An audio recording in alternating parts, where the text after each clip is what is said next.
Hey, what's up, my tubers? Welcome back to another episode of Cranking It.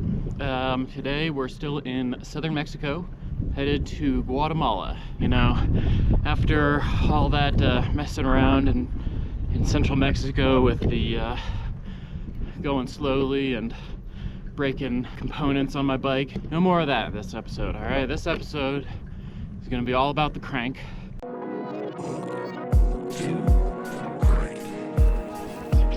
Welcome to Cranking It, yeah, we cranking it. Welcome to Cranking It, yeah, we cranking it.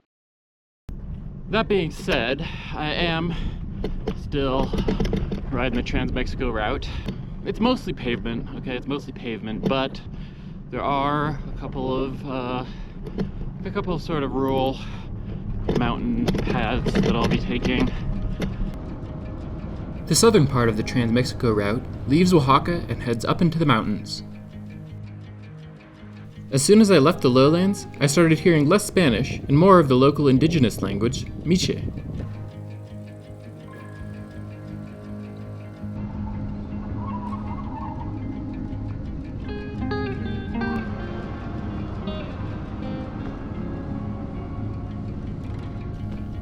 After crossing the mountains, the route descends into the hot, humid, lower elevation foothills.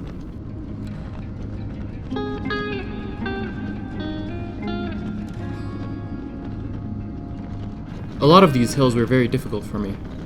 Most days the temperatures got up to the high 90s, and climbing the long, steep hills left me covered in sweat, especially with the increased humidity.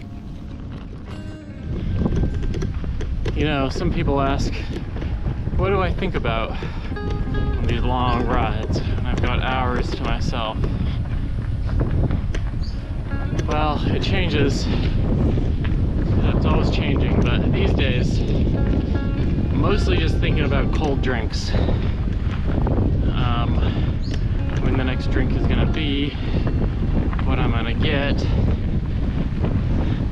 I used to just ride through some towns and villages if I didn't need anything, but through these mountains, I stop at every single one. Get a nice cold one from the tienda. Well, it's this again. Pretty sure this is not a natural washout, though. Looks like a classic land dispute settlement.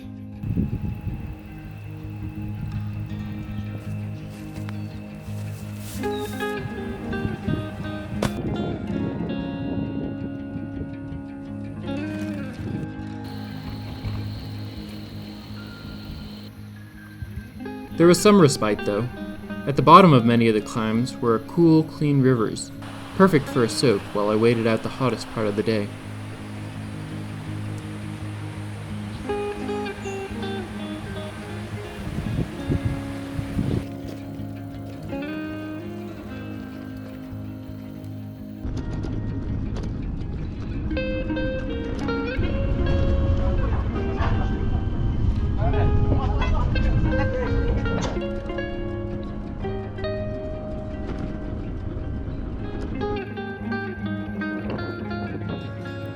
After leaving the mountains, I enjoyed a brief stint on flat terrain, where I took half a day to hire a local tour guide to visit a local cave system.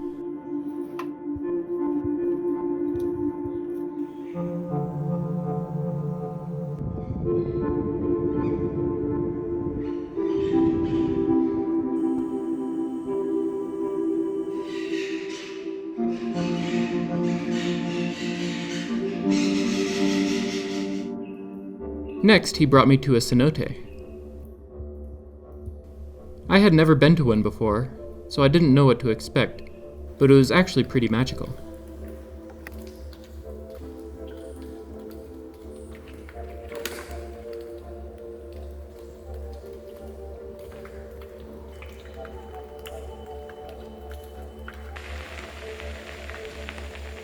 The flatland never lasts, though, and before long I was back to climbing hills on rough gravel roads.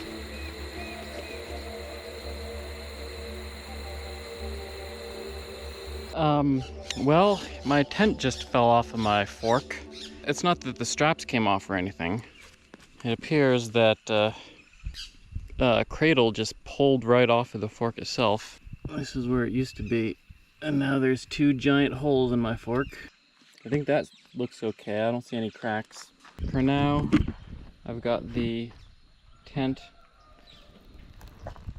strapped to the back on these bungees, so should be fine. With the tent strapped to the rear rack, I continued on, hoping to find a welder or some way to fix it in the mountain city of San Cristobal de las Casas.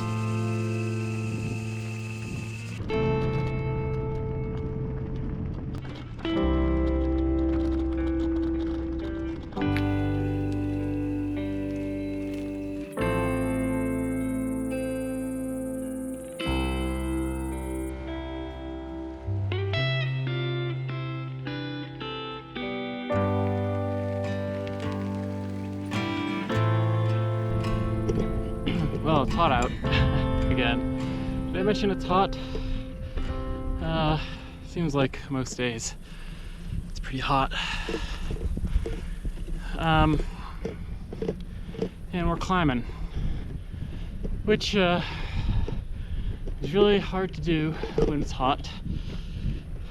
But the reason it's so hot is because we're at such low elevation. And the only way to get out of low elevation is to crank up a hill. So in a sense, I'm glad to be going uphill. Finally climbing out of the lowlands and up into the mountains again. But it ain't easy. You really gotta earn it. Yeah, this heat is pretty hard to deal with.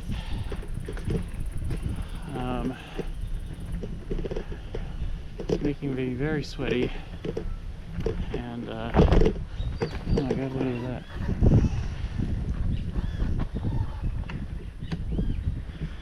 Let me show you.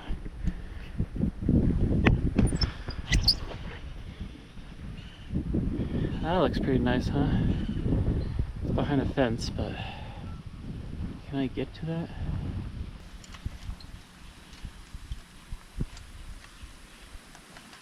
Alright, well, I didn't dunk my head. It looked like it was, well, I could have gotten through the fence, but it wasn't locked or anything. It was just tied with a bit of cord. I had to untie it. I don't know, seems like they didn't want people going in there. Anyway, I just need to focus on getting to this next town. I'm gonna take a siesta there and basically just wait out the heat of the day.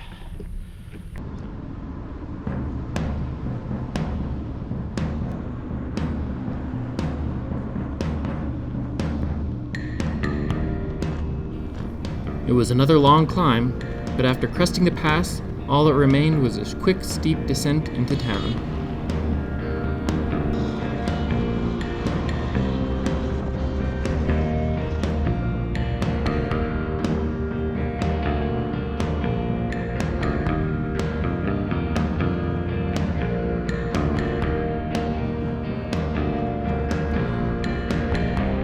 San Cristobal is a beautiful city. High in the mountains, it spared the heat of the lowlands. It's also deep in indigenous territory, with a long history of resistance to the Central Mexican government. It also has some of the most beautiful murals I've seen on the trip so far. While in town, I also found a bike builder who was willing to weld the brazons back onto my fork.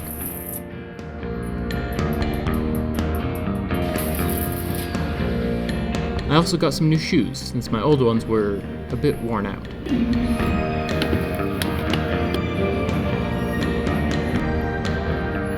Unfortunately, while I was there, I also started to get a little sick.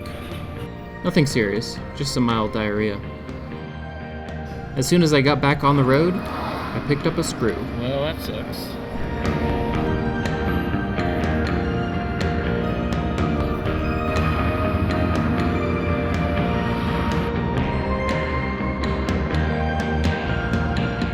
In the final Mexican city I traveled through, Comitán, there were extensive colorful decorations everywhere.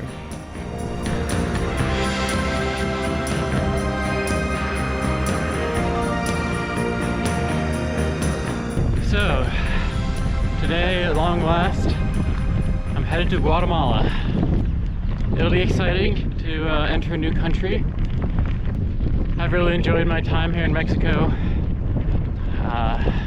It's been tough, that's for sure, but the people have been amazing, of course. You know, I think a lot of times Americans have some fear of Mexico. You know, the idea of riding my bike through the countryside, you know, with no defenses, you know, no gun or no weapon or like pepper spray even. I think a lot of people might have thought that was foolish, but I never felt in danger during my time here. Never got robbed, never got extorted or scammed or anything like that. Actually, on several occasions, some random Mexicans just gave me cash upon learning about my journey. Hopefully this border crossing goes well. Everybody has said that the crossing itself is pretty chill.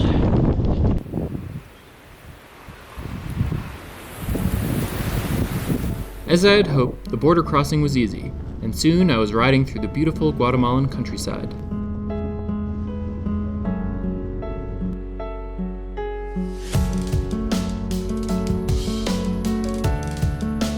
After a quick break at a riverside, I started heading up into the mountains. Just like in Mexico, many people prefer to live at altitude to escape the heat below, and so the mountains are dotted with several significant towns built against rugged slopes.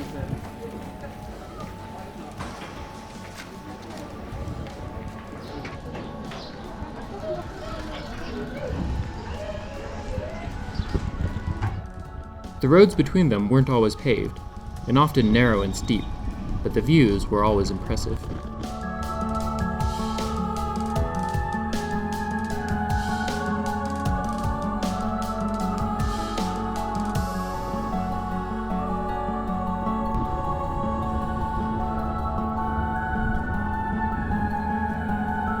As I climbed higher, clouds started to form around the highest peaks, and then I was among them. Alright, I'm pretty much at the top of the big climb, and it's actually a bit chilly up here. Up in the clouds. A bit of wind. So I threw on my jacket. Haven't worn this in a long time. But it's good. It's nice. It's also kind of funny to see sometimes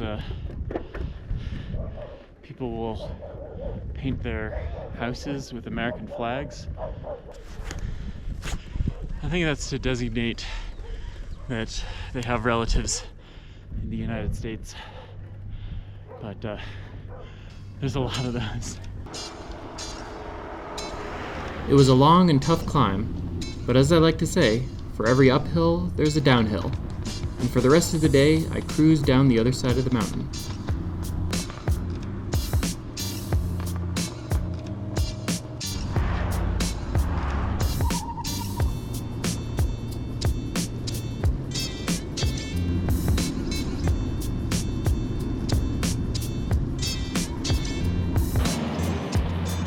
From there, I continued south towards Lake Atitlan, a famous lake in Guatemala, surrounded on all sides by volcanoes.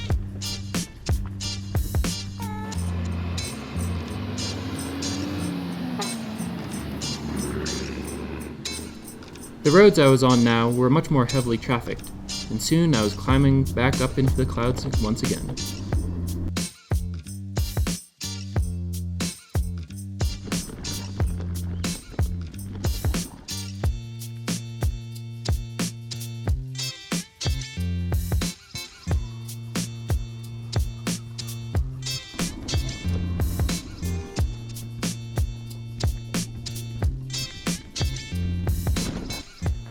The road down was steep and rocky, but before long I left the clouds behind me and reached the lakeside. The towns around Lake Atitlan are popular with tourists, both foreign and domestic, but there is one section of road along the backside of one of the volcanoes that is notorious for robberies. Sí, como te digo, ahí es peligroso. Acá asaltan y mejor ir en lancha. I decided to take the advice and put my bike on a ferry. Sí. So schöne Aussicht den ganzen Tag, halte ich nicht aus.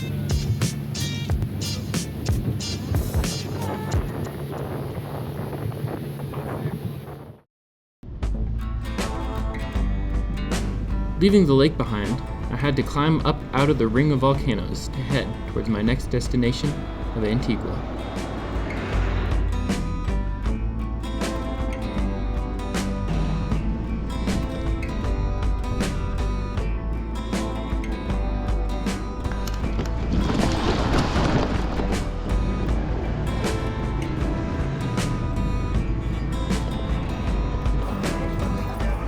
Antigua was the capital of Guatemala for 250 years before independence, and the old style of architecture and culture makes it a magnet for tourism.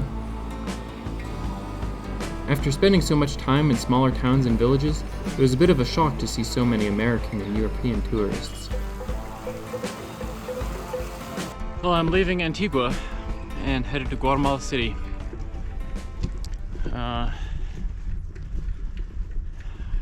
Guatemala City, I've got a warm showers host lined up, and plan on staying there for about 5 days or so, working on the video and resting, because to be honest, these past couple weeks have been pretty tough for me. I got diarrhea back in San Cristobal de las Casas about 2 weeks ago, and hasn't really gone away. It comes and goes. Saw a doctor about it and got prescribed some antibiotics, so hopefully that'll help, but one of the side effects of the antibiotics is diarrhea, so been feeling very low energy. So even though it's just a 40-kilometer ride today, there is a bit of a hill that I'm working on right now. Makes it feel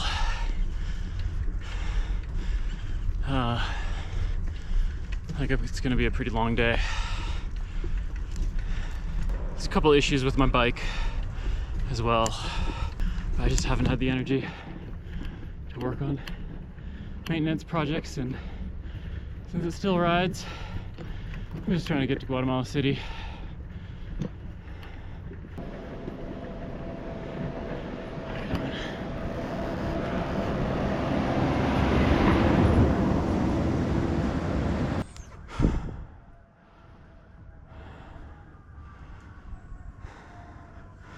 I can feel kind of lonely too, to be honest.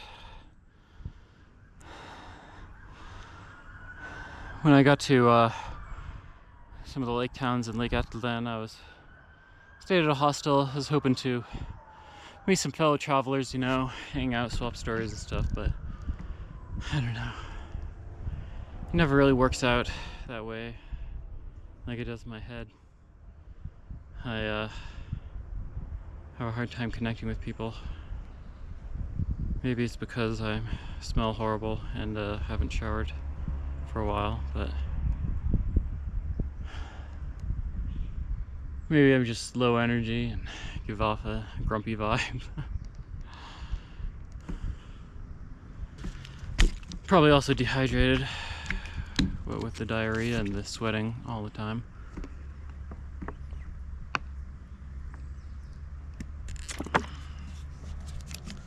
But warm water doesn't really hit the spot.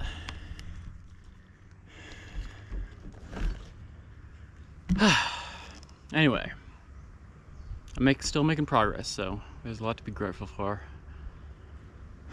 and I think I'm near the top of this hill. I'm just gonna push it the rest of the way up. I made it over the hill and headed down some back roads to Guatemala City.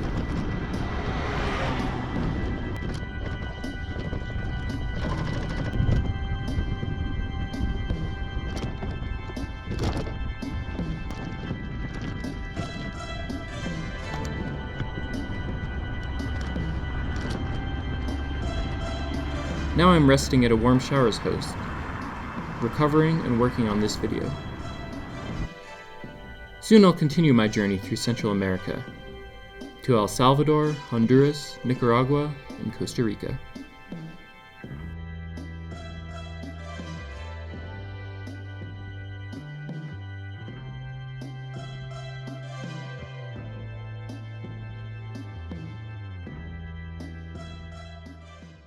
Well, I finally made it to Guatemala City, and after a few days of resting and editing, I'm definitely feeling a lot better. You know, a lot of that episode, I was actually pretty sick to my stomach, so it made it hard to stop and record a bit, so there may have been some blank spaces where I didn't have so much recorded, and it made a lot of it a lot harder than it needed to be. You know, it was a challenging route, but being so low energy really made it, really gave it an extra level of difficulty. But, feeling a lot better now. Hopefully the road forward won't be so difficult. Thank you so much for watching. And a big thank you to my supporters on Patreon, and especially my Crank Tier supporters, Judy Friesem, Van Phillips, Graham Baron Mickle, Kate and Mike Glasser, Jane Hilton, JK, and Michael Barker. If you would like to support the channel, please remember to hit the like and subscribe buttons. It really does help the channel grow. Alternatively, you can join the Crankin' It community on Patreon. For just $5 a month, you get early access to videos, as well as an interactive map showing the progress of my route so far. If that sounds good to you, the links are in the description. And thank you.